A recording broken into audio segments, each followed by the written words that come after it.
Olá pessoal, aqui é o professor Smartness e vamos à nossa 14ª aula do nosso curso de Educação Financeira, tá pessoal? A gente começou aqui, já são 14 aulas, né, tentando explicar um pouco, colocar as coisas aqui, explicar, mostrar, né, dar algumas dicas. O curso é gratuito, tá gente? Não tem nenhum viés econômico aqui. É mais no sentido de colaborar mesmo, né? E aquela ideia, né, pessoal? Quando a gente está ensinando, a gente está aprendendo, tá? Então, por isso que eu acho legal estar aqui colaborando com vocês e aí eu vou estudando, né? Me obrigo a aprofundar nos conhecimentos e trazer informações valiosas aqui para vocês e para mim. Hoje não vou aparecer, tá, galera? Já tô de pijama de mendigo aqui, tá? Então não tem nenhuma, né, utilidade prática a minha apresentação aqui. Mas eu estou estudando um livro aqui, eu falei para vocês na última aula, né, gente, sobre Candlestick, nome do livro, e do Carlos Alberto de Bastiani. Então estou utilizando ele como referência, né, para começar a entender mais sobre Candlestick, né? Então análise gráfica mais específica de Candlestick. Então eu estou lendo, eu fiz já uma aula, aula 13, tá, sobre ele. E agora aqui um segundo passo, que é o passo que ele segue no livro, né?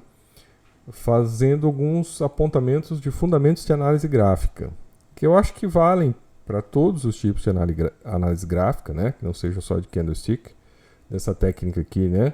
Japonesa, né? Antiga, mas que valem para análise gráfica, né? De outras linhas, tá, pessoal? Pelo menos, né? De tudo que eu sabia de análise gráfica, ele explica um pouco aqui nessa parte do livro. Então acho que assim, né, algumas coisas que são importantes, tá? Quem já sabe, né, pessoal? Eu acho que despreze a aula, nem perca seu tempo aqui, porque é uma análise, na verdade é uma aula básica, né? É uma aula para quem está querendo começar a entender mais do assunto, né? Ter um pouquinho mais de conhecimento, um primeiro passo, né? E aí, claro, né, gente, as regras básicas, né?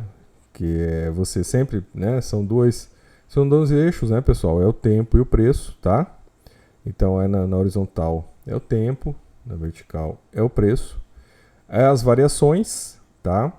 E geralmente, né, principalmente na técnica do candlestick, você usa o gráfico do dia, tá? Claro que você pode usar em vários outros tempos, né? Do dia, do mês, né? Da semana, ou você pode usar de horas, né? De 4 horas, 1 hora. Aí, né, pessoal? Claro que ele fala, né, em relação à técnica do candlestick, que quanto mais, né, abrangente, maior o tempo de observação, mais eficaz, né, mais efetiva é a avaliação, tá? E aí assim, né, pessoal, o que ele fala, né? Todo dia, e aí partindo da questão do gráfico, né, do diário, todo dia vai formar, né, uma vela, né? Vai formar um corpo de vela. Esse corpo de vela, né, ele pode ter pavios para cima ou para baixo, tá? Então vamos começar pelos pavios. O que significa os pavios? Né? Significa para cima o maior preço, né? O preço mais alto do dia, tá? E para baixo é o preço mais baixo do dia, tá? Isso que é o pavio. O corpo da vela, tá, pessoal? Ele vai significar o preço de abertura e o preço de fechamento, tá? Só que aí com as duas nuances diferentes, né?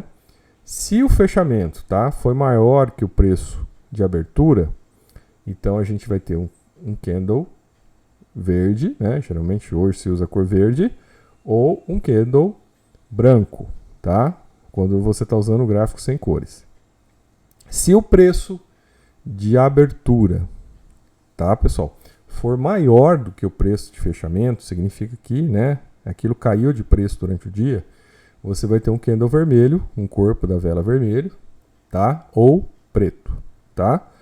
Isso aí é quando é num gráfico, né, que só tem as duas cores básicas, tá bom, pessoal? Aí, gente, por aí você começa a ter noção, né? Claro que uma vela só, né, gente, olhando uma vela e outra, não tem sentido, né? O sentido é você olhar um conjunto de velas, né? Por exemplo, vou abrir aqui agora a imagem aqui do gráfico do DXY, tá? Que é algo interessante para ficar olhando agora, tá, pessoal? Que a gente pode estar aí com, né, uma situação interessante para entrar no DXY, porque ele está quase no fundo, né, pessoal?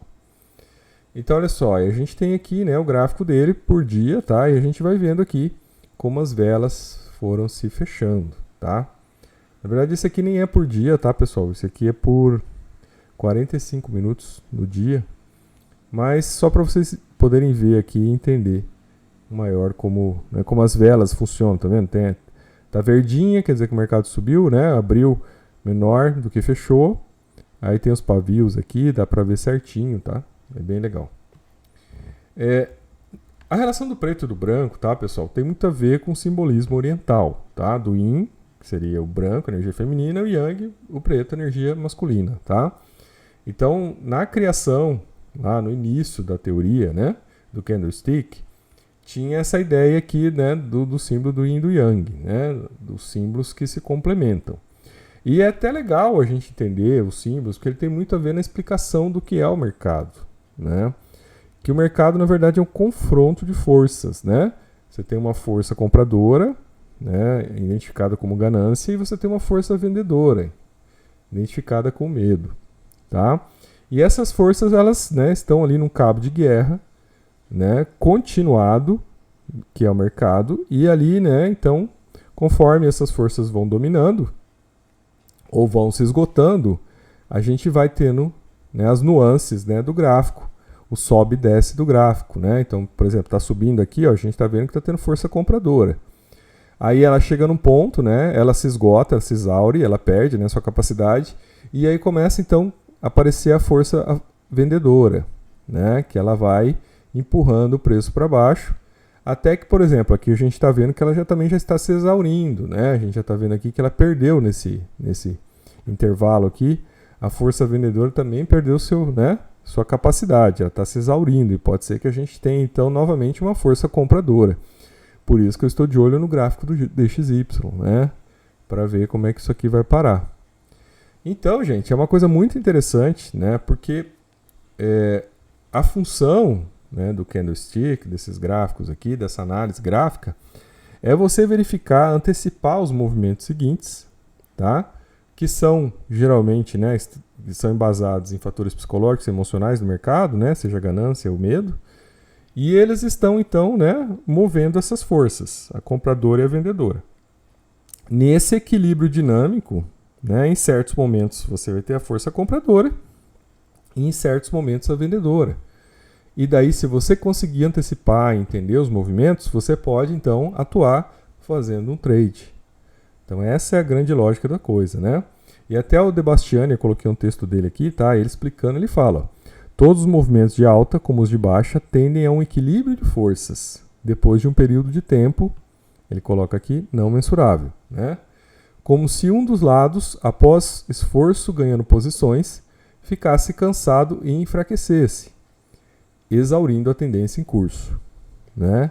Então, quando a gente vê lá, né, que os vendedores perderam a força, né? Então quer dizer que já não tem mais tanta gente vendendo. Os compradores perderam a força, né? Não tem mais ninguém, muita gente comprando. Então é legal a gente ver que isso é um equilíbrio dinâmico, né? De entender que esse mercado está sempre nesse jogo de forças e que então, se a gente entender que ele está sempre nesse jogo, a gente pode tentar antecipar os movimentos e entender como é que o mercado funciona. Tá? Aí uma outra coisa que ele traz aqui na explicação dele, né, dos fundamentos, tá? A gente está falando de fundamentos, né, pessoal? É que o mercado tem locais onde ele chama locais de memória coletiva, né? Que seriam locais, né, em gráficos, né, em tempos, períodos aí que você olha pelo menos de 6 a 12 meses, tá? Você vai abrir lá, onde você vai ver que existem locais, pontos específicos do gráfico, onde a gente vê os chamados suportes, né? E as chamadas resistências, né? Então, quer dizer, resistência, o preço está subindo, bate lá e cai, né? Não consegue passar, e vai lá, sobe de novo, bate na resistência de novo e cai. Vai lá, sobe de novo, bate na resistência e cai, né? E embaixo a gente tem o chamado suporte, quer dizer, o preço está caindo, ele bate lá e sobe, né? Aí ele cai de novo, bate lá e sobe, né? Depois ele cai de novo, bate lá e sobe. Até que a gente vê no gráfico aqui, né, onde você tem uma quebra da resistência, né? E aqui você teve uma quebra, não, o suporte não teve quebra, só teve da resistência.